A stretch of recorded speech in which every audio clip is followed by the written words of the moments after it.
My name is John Howard. I served with C Squadron 1st Armoured Regiment in 1968 and 1969 in Vietnam. The battle that I was in was the battle at Dich, known as Operation Goodwood.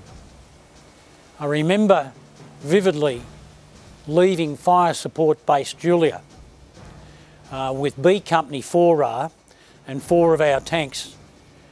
We had been loaned a Vietnamese Chuoi, which is a Viet Cong who's come onto our side, to show us a VC rice cache and a VC ammunitions cache.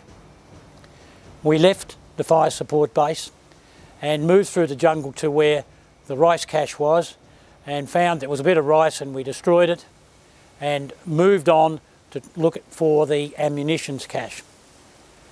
We stopped, had a bit of lunch, moved across with the infantry behind us. At this stage, one of our tanks had broken down, so we were only left with 3 instead of 4. The infantry moved up behind us, and I noted that I could hear from being inside the tank, because I was the gunner, that the 2 forward scouts in the platoon that were behind us moved into the jungle in front of us. They got into the jungle somewhere around about 150 yards or so, and we heard 2 loud explosions. Didn't know what they were at the time.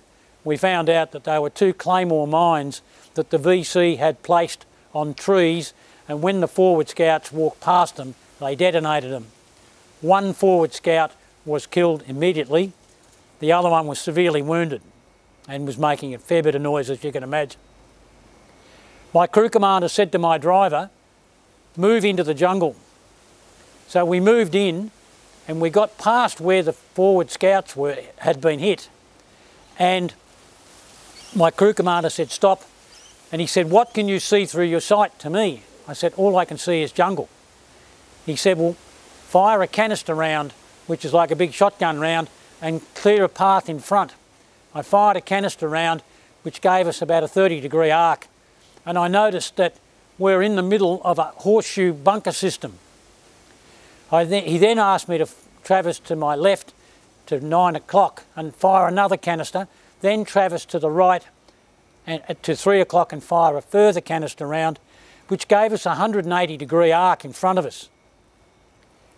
At this time, the VC were firing small arms at us, and the rounds were pinging off the top of the turret.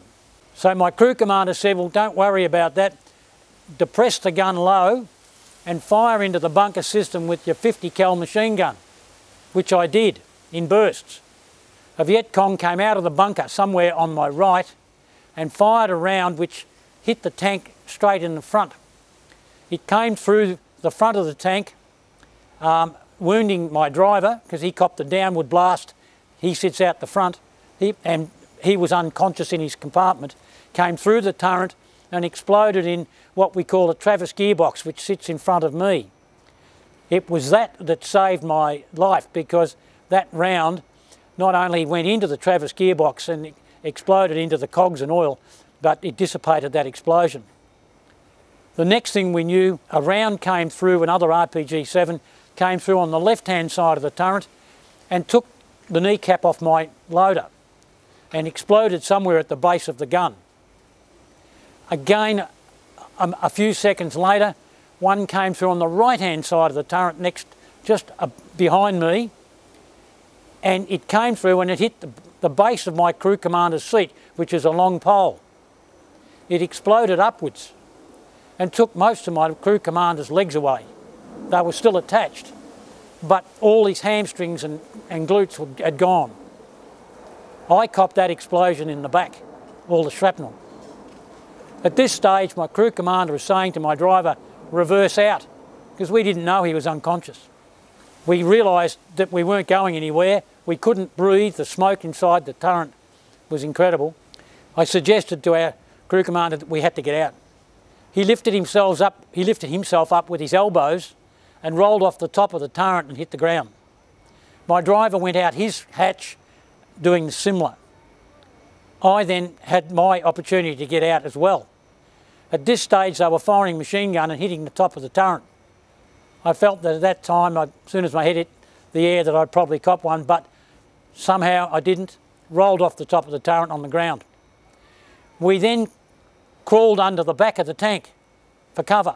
They could see us, the VC could see us, because they were only about 40 yards in front of us. But there were some trees in the way and they couldn't hit us. But we then noted that Len, our crew commander, was out in the open.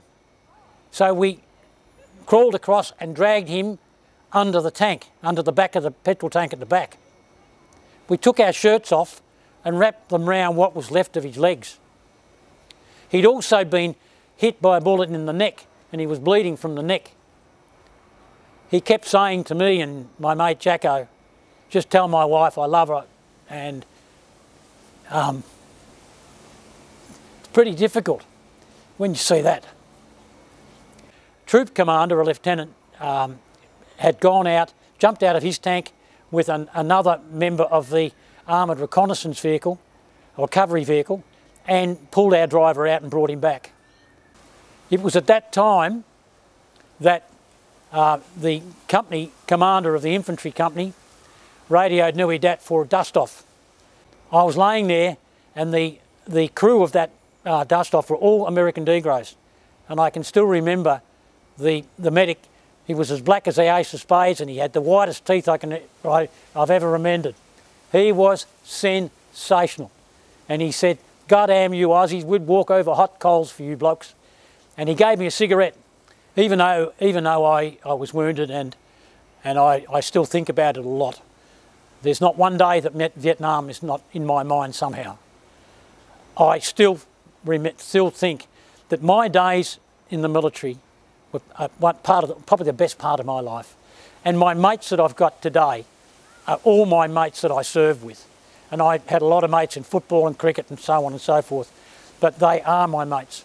And I still believe today that it's all right to say in hindsight we shouldn't have been there.